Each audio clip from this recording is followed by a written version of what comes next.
آج جو بات آپ کو سمجھانا چاہتے ہیں وہ سمجھے گا ضرور, بڑی گہری بات ہوگی اور آپ کا سمجھنا بہت ضروری ہے. ذوالفقار راز صاحب بہت شکریہ. سر یہ بتائیے گا مجھے کہ کیا معاملات چل رہے ہیں؟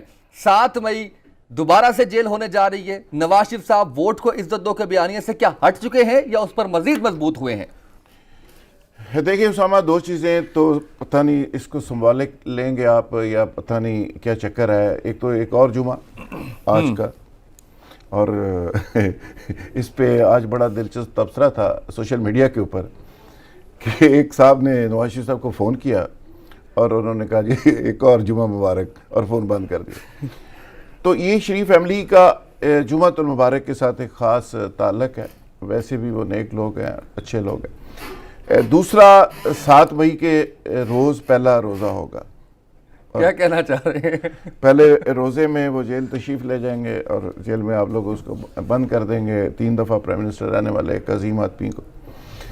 اچھا, میں آغاز کرنا چاہ رہا ہوں کہ جو بار بار ہر شخص سوال کر رہا ہے نا کہ N R O N R O N R O, اور پرائم منسٹر آف پاکستان نے بھی آج کیٹیگوری کے لیے یہ کہا ہے, بلکہ سینئر صحافیوں سے ملاقات کرتے ہوئے اس بات پر زور دیا ہے کہ جی مجھ پہ اپوزیشن کا دباؤ ہے, پریشر ہے, ترلے منتیں چل رہی ہیں کہ این آر او دے دیا جائے, لیکن میں این آر او نہیں دوں گا.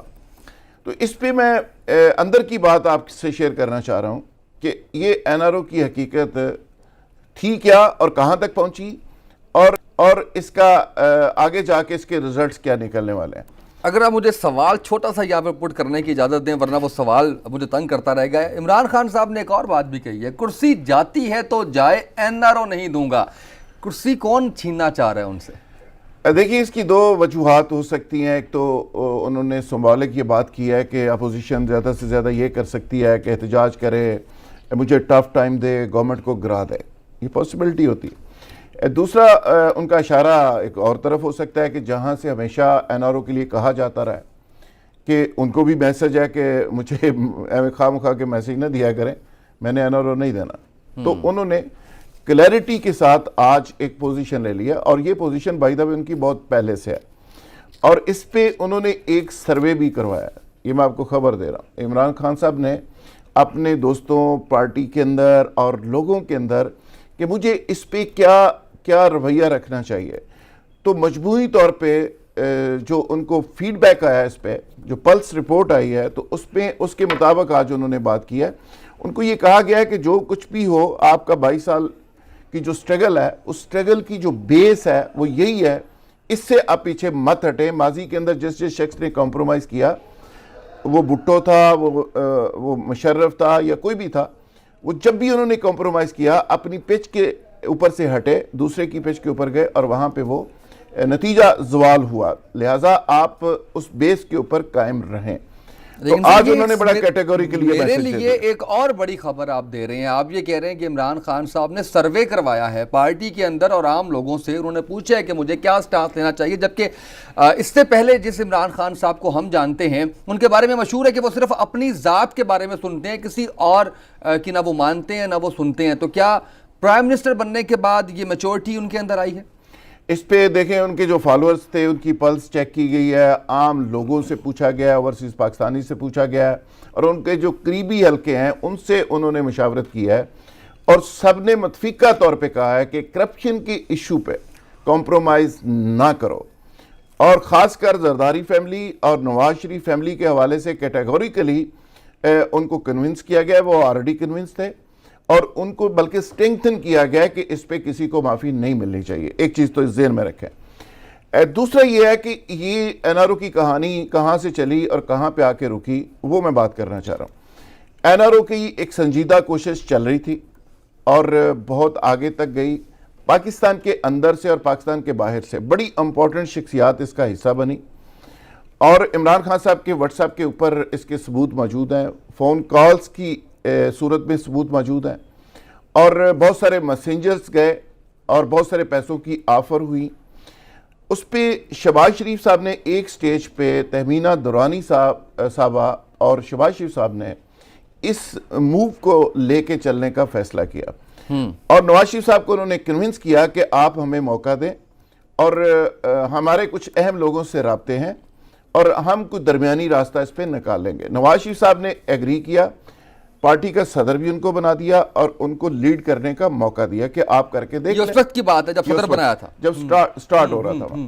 تو ان کو کہا گیا کہ گو ہیڈ, آپ اپنا مفاہمت کا جو فارمولا اور چورن ہے اس کو بیچ کے دیکھ لیں, اگر اس کے کوئی ریزلٹس آتے ہیں تو لازمی بات ہے کہ میں بھی اس کا بینیفیشری ہوں گا, لیکن آپ کر کے دیکھ لیں.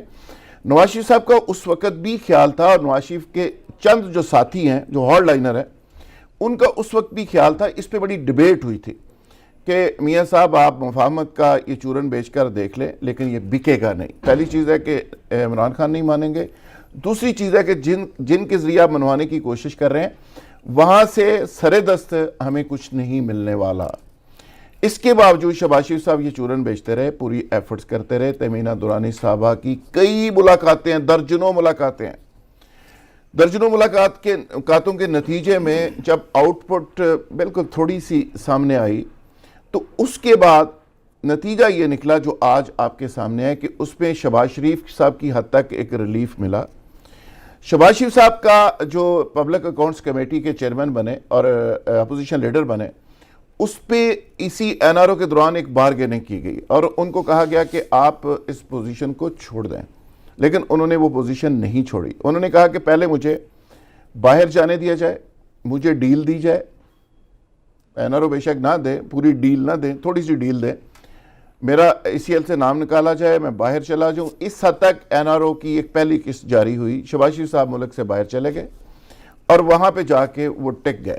انہوں نے اجازت مانگ رہے تھے نواز شریف صاحب سے کہ آپ ہمیں اجازت دیجئے, ہم این آر او کے لیے لابنگ کرتے ہیں, کوشش کرتے ہیں. وہ شریف خاندان کے لیے مانگ رہے تھے یا اپنے لیے مانگ رہے تھے؟ کامیاب تو شہباز شریف صاحب پیکج مجموعی, لیکن اپنی ڈیل کر کے نکل گئے. مجموعی پیکج تھا, لیکن ہوا یہ کہ اس پہ کچھ پیسوں کا معاملہ تھا کہ اتنے پیسے ہم نے دینے. کچھ دیے اس پہ شہباز شریف صاحب نے ٹائم لیا, باقاعدہ بڑے اہم لوگوں سے ٹائم حاصل کیا گیا اور اس پہ گن کے اتنے ہفتے اور اس کے دوران ہم ارینجمنٹ کر لیں گے.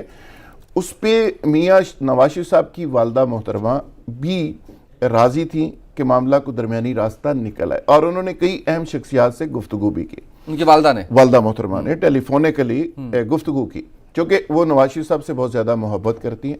نواز شریف صاحب بھی بہت ہوا یہ کہ جب شہباز شریف صاحب یہ مفاہمت کا سارا جادو چلا رہے تھے, تیمینہ دورانی صاحبہ الگ سے کام کر رہی تھی.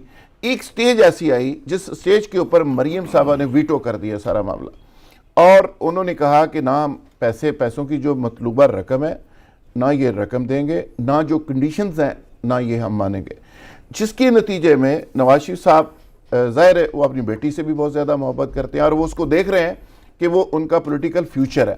وہاں پہ نواز شریف صاحب جب چپ کر گئے اور رک گئے اور ڈیڈ لاک درمیان میں آ گیا, تو اس ڈیڈ لاک کے بعد شہباز شریف صاحب نے ایک اپنا راستہ لیا اور وہ باہر جا کے کتنا عرصہ پہلے کی بات ہے یہ؟ ابھی ریسنٹلی مہینے ڈیڑھ مہینے کی. کنڈیشنز کیا تھی جو آپ کنڈیشنز بڑی عجیب و غریب تھی, جس پہ وہ پہلے بھی ہم بات کر چکے ہیں کہ اس میں یہ تھا کہ جی آپ کنفیس کریں کہ یہ آپ سے غلطیاں ہوئیں, یہ کرپشن ہوئی اس ملک کے اندر, اور اس کے بعد جو بھی پیمنٹ آپ لوگ کریں وہ آن ریکارڈ کریں.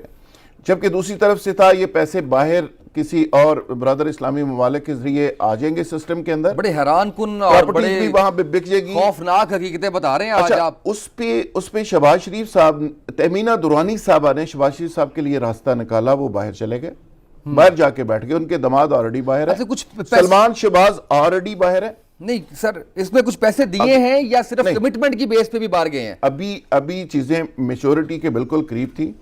دو رکاوٹیں اس پہ, ایک سمجھ لیں گورنمنٹ سائڈ پہ عمران خان صاحب نہیں مان رہے تھے, سیکنڈ مریم صاحبہ نے اس کو ویٹو کیا, اور مریم صاحبہ نے کہا کہ ان کنڈیشنز پہ اور اس مطلوبہ رقم پہ ہم ایگری نہیں کرتے. وہ جو 3 بلین کی رقم آپ نے کہی تھی, 3 بلین کی ایک پروپوزل تھی اسٹارٹ پہ جو عمران خان صاحب کے پاس پہنچی تھی, اس پہ جو ایک ڈیڈ لاک ہوا. اب عمران خان صاحب میں دروازہ کھلا ہوا تھا یہ ساری ڈسکشن کے لیے. عمران خان صاحب کے بہاف کے اوپر ایک ان کے پارٹی لیڈر بھی تھے جو لندن کے اندر یہ نیگوسیشن. عمران خان صاحب کو معلوم تھا؟ یہ نہیں پتا مجھے معلوم تھا یا نہیں. اگر ان کے ایک سینیٹر یہ ساری نیگوسیشن کے اندر موجود ہے, میں نام ان کا نہیں لینا چاہ رہا, تو اس کا مطلب ہے کسی نہ کسی شکل میں موجود ہوگا, پتہ ہوگا. اور وہ دیکھ رہے ہوں گے کہ یہ کیا شکل آگے جا کے اختیار کرتی ہے. یہ بھی تو ہو سکتا ہے کہ وہ سمجھتے ہو کہ شاید کنڈیشنز وہ والی آدھے ساری کی ساری. اینڈ پہ فائنل تو انہوں نے کرنا تھا. اچھا اس کے بعد کیا ہوا, جب یہ ساری سچویشن ایک ڈیڈ لاک کی شکل میں آئی, نواز شریف صاحب یہ ساری سچویشن کو آبزرو کر رہے تھے. اس کے بعد نواز شریف صاحب کو اسی کنڈیشنز کے مطابق ان کو بیل ملی 6 ویک کی. اب 6 ہفتوں کے دوران یہ ڈھیل بھی اسی کا حصہ ہے. Package deal. اچھا نواز شریف صاحب کو 6 ہفتے کی جب بیل دی گئی تو وہ ٹارگیٹڈ تھی, ایک پلانڈ تھی, اس پہ کوئی بیماری شماری کا کوئی چکر نہیں تھا. پلان یہ تھا کہ 6 ہفتے وہ باہر رہیں گے. اس میں انہوں نے کیا کیا, انہوں نے اپنے بورڈ آف ڈائریکٹرز کی جو کاروباری تھے ان کی میٹنگز کی 2-2 گھنٹے کی, 3-3 گھنٹے کی. انہوں نے اپنا فائنینس سیٹ کیا, انہوں نے اپنا ساری پلاننگ کی, فضل الرحمان سے بات کی, زرداری سے ملاقات کی, ملک سے باہر اور ملک کے اندر بہت امپورٹنٹ لوگوں سے باتیں کی اور پلان کیا. پلان میں یہ ایک شہباز شریف صاحب کو جو موقع دیا گیا وہ بیسیکلی نواز شریف صاحب کا آئیڈیا نہیں تھا.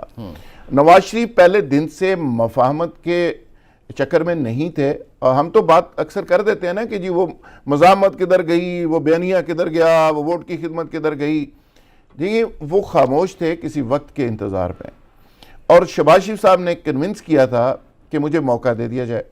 شہباز شریف صاحب جو مطلوبہ رزلٹ نہیں دے سکے, اور شہباز شریف صاحب کو کنڈیشنل چلایا جا رہا تھا کہ شہباز شریف صاحب آپ کو یہ ریلیف مل گیا, آپ باہر چلے گئے, آپ یہ پیسوں کا کریں, آپ اپنے بھائی کو سنبھالیں, آپ پارٹی کے لوگوں کو سنبھالیں, جو مزاحمت کا بیانیہ ہے اس کو عملاً مفاہمت میں بدل کے اس کا کوئی ثبوت بھی پیش کریں.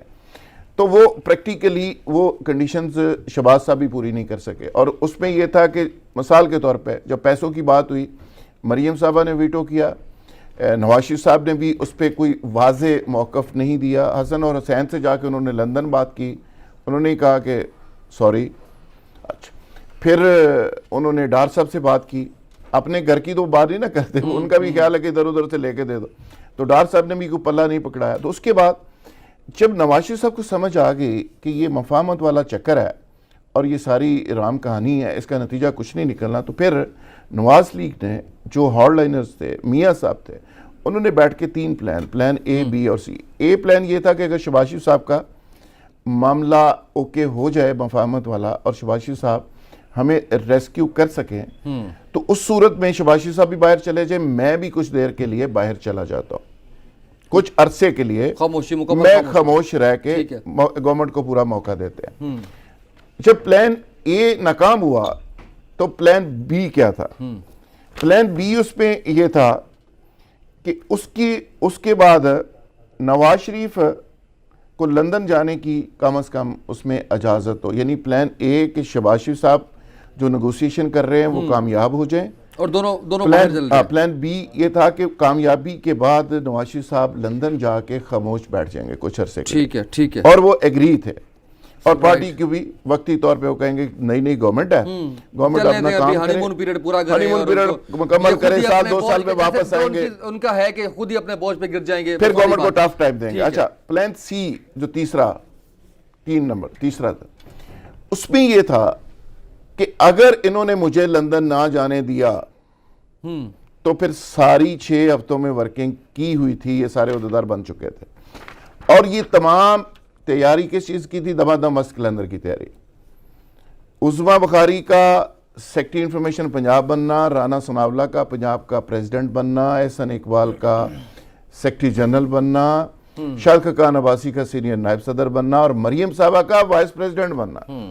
طلال چوہدری صاحب کو آپ بول رہے ہیں, اس پہ اور بھی بہت سارے ہیں, لمبی لسٹ ہے.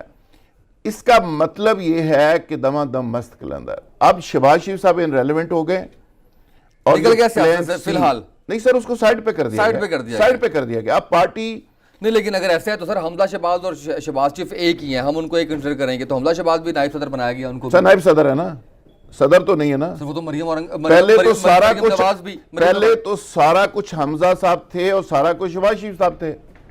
آپ ذہن میں رکھیے گا, رانا ثناءاللہ کا آرڈر پنجاب میں چلے گا, اور رانا ثناءاللہ کو آپ جانتے ہیں کیا ہے, وہ نواز شریف کے ہارڈ لائنر ساتھی ہیں, پرویز رشید ہارڈ لائنر ساتھی ہیں, شاہد خاقان عباسی ہارڈ لائنرز میں شامل ہیں, خواجہ آصف جو پارلیمانی لیڈر بنا دیے گئے ہیں، یہ ساری انڈیکیشنز ہیں، آپ اس کو سمجھ نہیں رہے. خواجہ سعد رفیق جو ہے اب ہوگا کیا سر؟ یہ کھانا پوری ہے فرینکلی اسپیکنگ. یہ خواجہ سعد رفیق چونکہ جیل کے اندر ہے، اب وہ بھی کھڑا ہو جائے گا، جویل لطیف صاحب بھی کھڑے ہو جائیں گے، اب یہ سارے کھڑے ہوں گے. دیکھیں اب یہ کارکن کا، مسلم لیگ نواز کے کارکن کا بیانیہ، نواز شریف کا بیانیہ، مزاحمت کا بیانیہ، یہ جاری رکھنے کا پرنسپلی فیصلہ کیا گیا. یہ میں بڑی ذمہ داری سے بات کر رہا ہوں. اور اس کے لیے تیاری کیا کی گئی ہے؟ تیاری اتنی خوفناک ہے کہ یہ بجٹ، یہ کل سے آپ کو ایک نئی مسلم لیگ نواز نظر آئے گی. مجھے کل سے نظر آ رہی ہے، مجھے کل سے نظر آ رہی ہے. دیکھیں نا مریم نواز خاموش تھی نا، آپ ٹائمنگ دیکھیں، چھوڑیں ٹویٹ شروع ہو گئے ہیں. ٹائمنگ دیکھیں کہ نواز شریف صاحب کا فیصلہ عدالت سے آتا ہے کب آیا؟ آج کتنے بجے؟ دوپہر کے قریب. اس کے فوری بعد یہ عہدیدار اناؤنس ہو جاتے ہیں. موقع دیا گیا نا کہ بھائی اجے بھی مینوں جان دیو. ٹھیک ہے، فیصلہ جو ہی عدالت کا آیا تو یہ میسج تھا کہ بھائی جی تانوں ریلیف نہیں مل رہا. مریم صاحبہ بھی اسی لیے ایکٹیویٹ، شہباز شریف صاحب کو ریلیف ہے، آپ کو تکلیف ہے. انہوں نے کہا اچھا تکلیف ہے تو پھر میرے اللہ بھی تکلیف ہی سمجھو. اس کے بعد کیا ہوا کہ انہوں نے جو پلان 6 ہفتوں میں کیا، یہ جو عہدیدار فائنل ہوئے تو آپ کا کیا خیال ہے؟ یہ 2 منٹ میں ہو گئے. یہ کر کے سارے ایسے رکھے ہوئے تھے، ایسے کر کے.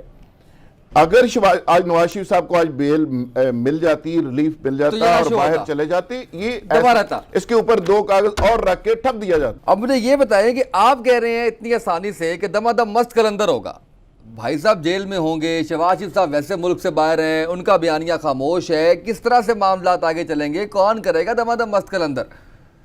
دیکھیں جس نواز شریف کو میں جانتا ہوں اور کو 22 سال کے صحافتی کیریئر میں نے جو سنا ہے اور جو دیکھا ہے، اور اس میں جس نواز شریف کے بارے میں نے جو بھی سنا ہے اور جو بھی میں نے دیکھا ہے، وہ زندگی میں اس وقت تک کوئی کام نہیں کرتے جب تک وہ میچ فکس نہیں کرتے.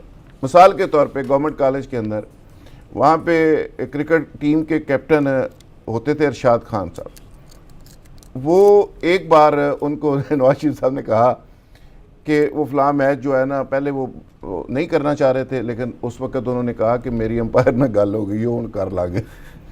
تو انہوں نے بڑی حیرانگی کا اظہار کیا کہ کیا مطلب؟ انہوں نے کہا میری امپائر سے بات ہو گئی ہے، میچ جیت جائیں گے، تو میچ جیت جائیں گے اور وہ 2 دفعہ مجھے آؤٹ نہیں دے گا. 2 ٹائم مجھے یہ طے ہو گیا.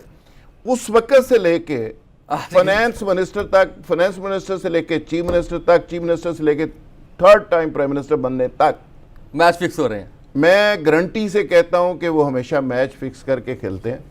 وہ ججز بحالی کی مومنٹ ہو کہ لاہور سے نکلنا ہے اور گجرانوالہ تک جانا ہے اور بحالی ہو جانی ہے، وہ کوئی اور مومنٹ ہو کس طرح. دیکھیں یہ تو حامد میر کہہ چکے کہ اس وقت بے نظیر بھٹو کی گورنمنٹ ختم کرنے کی وہ بات کر رہے تھے. خطرے میں اب جو آپ جس مومنٹ کی طرف وہ جا رہے ہیں، وہ کیا مومنٹ ہے؟ دیکھیں اس وقت آپ یہ سوال کر سکتے ہیں نا کہ ماضی کے اندر انہوں نے جو کام بھی کیا میچ فکس کر کے کیا. وہ سیانے آدمی ہے، بزنس کیا ہونے جا رہا ہے، کاروباری آدمی ہے، بزنس مین ہے، وہ گھاٹے کا سودا نہیں کرتے. اس دفعہ بھی یہ 6 ہفتوں میں ایک میچ فکس ہوا ہے. میچ فکس کیا ہوا ہے کہ انٹرنیشنل پلیئرز کے ساتھ انہوں نے پورا میچ فکس کیا ہے کہ ڈنڈے ڈنڈے کھاندہ میرا موڈ کوئی نہیں ہے اس عمر سے، تو اگر ہم نے نکلنا ہے تو اس کا کوئی نتیجہ نکلے گا. ٹھیک ہے، اب مجھے نہیں پتا کہ کیا نتیجہ نکلے گا، لیکن جو خوفناک ایک انارکی کی ایک صورتحال بجٹ کے فوری بعد پیدا ہونے جا رہی ہے، میں اس سے آپ کو وارن کر رہا ہوں. اور یہ انفارمیشن بیس تجزیہ ہے، یہ صرف تجزیہ نہیں ہے جس کے اندر قادیانیت کا پراپیگنڈا بھی ہوگا. بدقسمتی کے ساتھ اس ملک میں نہیں ہونا چاہیے لیکن ہوگا. جو چیزیں ماضی کے اندر نواز شریف صاحب کی طرف گئیں وہ ریورس کریں گے اور اس کی پلاننگ ہو چکی ہے. بجٹ کے فوری بعد گراؤ چلاؤ احتجاج اور اس پہ معاف کرنا، یہ ابھی ریسنٹلی جو شہباز شریف صاحب کو فارغ کیا گیا جس پہ پیپلز پارٹی بڑا کریڈٹ لے رہی ہے. میں اگر آپ کو یہ خبر دوں کہ زرداری صاحب، مریم صاحبہ اور نواز شریف صاحب اور فضل الرحمان صاحب ایسے ہیں، یہ پیپلز پارٹی کا، اگر پیپلز پارٹی کا یہ مطالبہ بھی نواز شریف صاحب کی خواہش کے اوپر کیا گیا ہو تو پھر کیسا ہے کہ شہباز شریف صاحب کو سائیڈ پہ کریں؟ سر دیکھیں آپ کو اندازہ نہیں سمجھ آتی ہے، بڑی بے رحم، نہیں سمجھ آتی ہے اس بات سر یہ بڑا بے رحم کھیل ہے، سر یہ وہی شہباز شریف صاحب ہے نا جب پاکستان آ رہے تھے، گیم کس لیول پہ کھیلی جا رہی ہے، کس لیول پہ کمٹمنٹس ہو چکی ہیں، کس لیول پہ آگے جا کے گند پڑنے والا ہے اس ملک کے اندر. اور مجھے تو ترس آ رہا ہے عمران خان صاحب کے اوپر کہ عمران خان صاحب کی جو ٹیم ہے نا دائیں بائیں، اور جن کی نہ تجربہ کاری بھی ہے، اور جو سب اچھا کی آوازیں آ رہی ہیں ہر طرف سے، سر میں اس ان کو احساس ہی نہیں ہے کہ بجٹ کے بعد یہ کتنی خوفناک پلاننگ اپوزیشن کر کے بیٹھی ہوئی ہے. سر آپ جو بات بتا رہے ہیں نا، جو سارے ڈاٹس مل رہے ہیں وہ اس طرح سے جیسے ابھی آپ دیکھیں ماضی قریب کے اندر جب اپنی بیمار بیوی کو چھوڑ کے نواز شریف صاحب پاکستان آ رہے تھے تو استقبال کے لیے کیا ہوا تھا، کس پہ ساری باتیں گئی تھی؟ وہ شہباز شریف صاحب کے اوپر ہی سارے سر اس سے پہلے بھی ایک واقعہ ہو چکا ہے، میں آپ کو بتا دیتا ہوں. ایک سٹیج تھی کہ جب نواز شریف صاحب باہر تھے، ایگزائل میں تھے، شہباز شریف صاحب بھی باہر تھے، اس وقت شہباز شریف صاحب نے پاکستان آنے کا فیصلہ کیا. کچھ بڑے لوگ ان کے ساتھ رابطے میں تھے، نواز شریف صاحب ان کو روک رہے تھے، جب ایئرپورٹ سے واپسی ہوئی نواز شریف صاحب ان کو روک رہے تھے اور انہوں نے آنے کا فیصلہ کر لیا روکنے کے باوجود. لیکن نواز شریف صاحب کے جو فالوورز تھے، جو رانا تنویر صاحب تھے، جو برجیز طاہر صاحب تھے، جو اس طرح کے بڑے ان کے پارٹی کے، انہوں نے فون کر کے پوچھا کہ میاں صاحب کی حکم ہے؟ انہوں نے کہا جی حسب ضابطہ سلوک رکھو. بس حسب ضابطہ کا مطلب ہے کہ ٹھنڈا ہی رکھو. تو شہباز شریف صاحب آئے اور ان کے ساتھ کیا ہوا اور پھر وہ واپس چلے گئے. فالوئنگ نواز شریف کی ہے، ووٹ بینک نواز شریف کا ہے، شہباز شریف بیچارے کے پلے کچھ نہیں ہے. لیکن وہ مفاہمت کر لیتے ہیں. نہیں، مفاہمت کے لیے رکھا ہوا ہے نا ایک بندہ گھر میں. لیکن وہ جب مزاحمت والا دے گیا، گھر والا دھوکہ دے گیا. سر مزاحمت والا معاملہ اگر گھر والا دھوکہ دے گیا، مزاحمت والا چورن نہ بکے تو مفاہمت والا آگے کر دیا، جو وہ نہ بکے تو پھر آنکھیں نکالنا شروع کر دی، پھر مزاحمت والا کام. اب مزاحمت ہوگی، مزاحمت کا کام شروع ہو گیا. اور یہ جو ریپلیسمنٹس ہیں، یہ جو چہرے نئے آئے ہیں، یہ جو سارے فیصلے کیے گئے ہیں، وہ اس بات کی علامت ہے. آپ یہ کمٹمنٹ کے بعد ہوا ہوگا. ہمارے تو پروگرام کا نام بھی بیانیہ ہے، اور اب نواز شریف کا بیانیہ آگے چلے گا. ووٹ کو عزت دو، اور یہ ترانے اور وہ ساری چیزوں کو، فائلوں شیلوں کو کپڑا شپڑا مار لیا گیا، گاڑیوں شاڑیوں کو ریڈی کر لیا گیا، فیول شیول کہاں سے آئے گا، کون سپانسر ہوگا، خرچہ کہاں سے آئے گا. لیکن اس میں ایک خوفناک بات کیا ہے؟ خوفناک بات یہ ہے کہ جو آپ کے اور میرے لیے بڑی الارمنگ ہے. پہلی بات تو یہ ہے کہ یہ گند ڈلے گا بہت زیادہ، اور گند کے اندر مذہبی شدت پسندی کا تڑکا لگایا جائے گا. کس جماعت کی جانب سے؟ مولانا فضل الرحمان. یہ مذہبی لوگوں کو استعمال کریں گے، یہ اپوزیشن کے لوگ، اور اداروں کے خلاف اور گورنمنٹ کے خلاف، اور جو کہ بہت گندا کھیل ہوگا، غلط ہوگا، جو نہیں ہونا چاہیے. میں صرف یہ بات کر رہا ہوں کہ گورنمنٹ کو اس بات کا احساس ہونا چاہیے کہ اپوزیشن کیا کر رہی ہے. 6 ہفتے آپ نے بیل جو ان کو ملی تھی، وہ بیل اس لیے دی تھی کہ یہ ساری پلاننگ کر لیں، اور پلاننگ کرنے کے بعد آپ آنکھیں دکھائیں، اور اس کے بعد مفاہمت کی بجائے مزاحمت میں آپ سارا بیانیہ بدل دیں. وہ آپ یہ دیکھیں کہ آج جتنی مرضی بحث کرتی رہے نواز شریف کی پوری ٹیم یا پوری پارٹی، لیکن توسیع نہیں ملی ان کو. بالکل قانون آئین کے مطابق فیصلہ کیا گیا، واپس جیل. وہ تو ریٹرن آف دی وال تھا کہ انہوں نے 6 ہفتے میں کیا کیا ہے. ماسوائے سازشیں اور پلاننگز اور پروپیگنڈا اور چیزیں. ٹیسٹ کروائے تھوڑے سے. ٹیسٹ تو 1 گھنٹے میں، آج چیف جسٹس صاحب نے کہا 1 گھنٹے میں ہو سکتے ہیں. آپ ٹیسٹ کے لیے 6 ہفتے چاہیے تھے، لیکن ان کو نہیں پتا کہ 6 ہفتے کس لیے چاہیے تھے. مجھے پتا ہے، میں اس لیے عرض کر رہا ہوں کہ یہ 6 ہفتوں میں ہوا کیا ہے. اور اگر مجھے پتا ہے تو اداروں کو بھی پتا ہوگا. اب ہوگا کیا؟ جب یہ گند ڈلے گا اس ملک کے اندر، جو نواز شریف صاحب ہر صورت میں پلان کر چکے ہیں، اور اس کے لیے دوستوں کی، ساتھیوں کی ڈیوٹیاں بھی لگ چکی ہیں. پاکستان کی جو اسٹیبلشمنٹ ہے اور پاکستان کے جو ادارے ہیں، لازمی بات ہے کہ وہ پاکستان کو بڑی مشکل حالات سے نکال کے وہ ایک ٹریک پہ لے کے جا رہے ہیں. وہ کسی صورت میں برداشت نہیں کریں گے کہ اس طرح کی بلشٹ ہو. یعنی احتجاج کے نام پہ اس طرح کی لا اینڈ آرڈر کی صورتحال پیدا ہو، انارکی کی صورتحال پیدا ہو، تو پھر کیا ہوگا؟ پھر انٹرنیشنل پلیئرز، جس کی طرح میں اشارہ کر رہا ہوں، میچ فکس والی. بھائی جان نے تو کبھی کرکٹ کی واری لینو فکس کرن تو بغیر نہیں کری. اب انٹرنیشنل جو پلیئرز ہیں، میں چلو دوسرے لفظوں میں اس کو کھل کے بات کرتے ہیں. پاکستانی اسٹیبلشمنٹ اور پاکستان جنہوں نے حلف دیا ہوا ہے، جو پاکستان کی سالمیت کی جنگ لڑتے ہیں صبح شام بیچارے، وہ پاکستان کے ادارے اور انٹرنیشنل اسٹیبلشمنٹ، اس کے درمیان ایک میچ ہوگا. اور انٹرنیشنل پلیئرز جو ہیں وہ اس اپوزیشن کے کچھ کھلاڑیوں کے پیچھے کھڑے ہوں گے.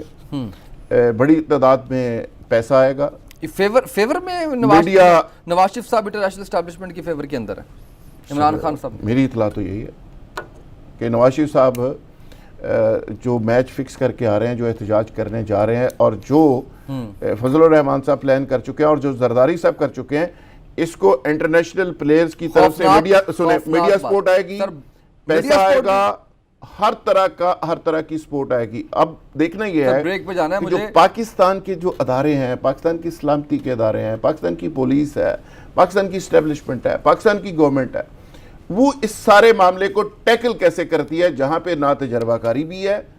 ایک تو بڑی خوفناک بات ہم کر رہے ہیں کہ بجٹ کے فوری بعد اور اس سے پہلے ایک مومنٹم بنے گا، بجٹ کے فوری بعد اس کا گرمی بہت زیادہ نا، 2 مہینے انتظار کریں گے، جون شروع کر، اس کے بعد ایک فیصلہ کن تحریک ہوگی، گورنمنٹ اس کو کس طرح فیس کرے گی، انٹرنیشنل پلیئرز کا اس پہ کیا رول ہوگا، اور اس تحریک کے نتائج کیا نکلیں گے، کامیاب ہوگی ناکام ہوگی، یہ تو آنے والا وقت ثابت کرے گا۔ لیکن اتنا میں عرض کرتا چلوں کہ یہ گند بہت زیادہ ڈلے گا، اور اگر یہ انارکی کی صورتحال بہت زیادہ شدت اختیار کرتی ہے تو اس کے بعد کیا ہوگا میں ابھی یہ نہیں کہہ سکتا۔ اس کے بعد تو پھر آپ کہہ رہے ہیں کہ مذہبی جماعتیں بھی اس کے اندر آئیں گی سر، آٹومیٹکلی وہ ایک ایسا ایلیمنٹ ہے جس کے اندر بڑا مشکل ہے۔ آٹومیٹکلی آئے گا کہ پاکستان ایک ٹیک آف کر رہا ہے، معاشی طور پہ کرائسس کا شکار ہے، پولیٹیکلی انسٹیبل ہے، سی پیک ادھورا پڑا ہوا ہے، اور اس دوران میں اگر وہ درنے والی پرانی تاریخ اگر دہرا دی جائے جو کہ پلان ہو چکی ہے، میں یہ خبر دے رہا ہوں آپ کو،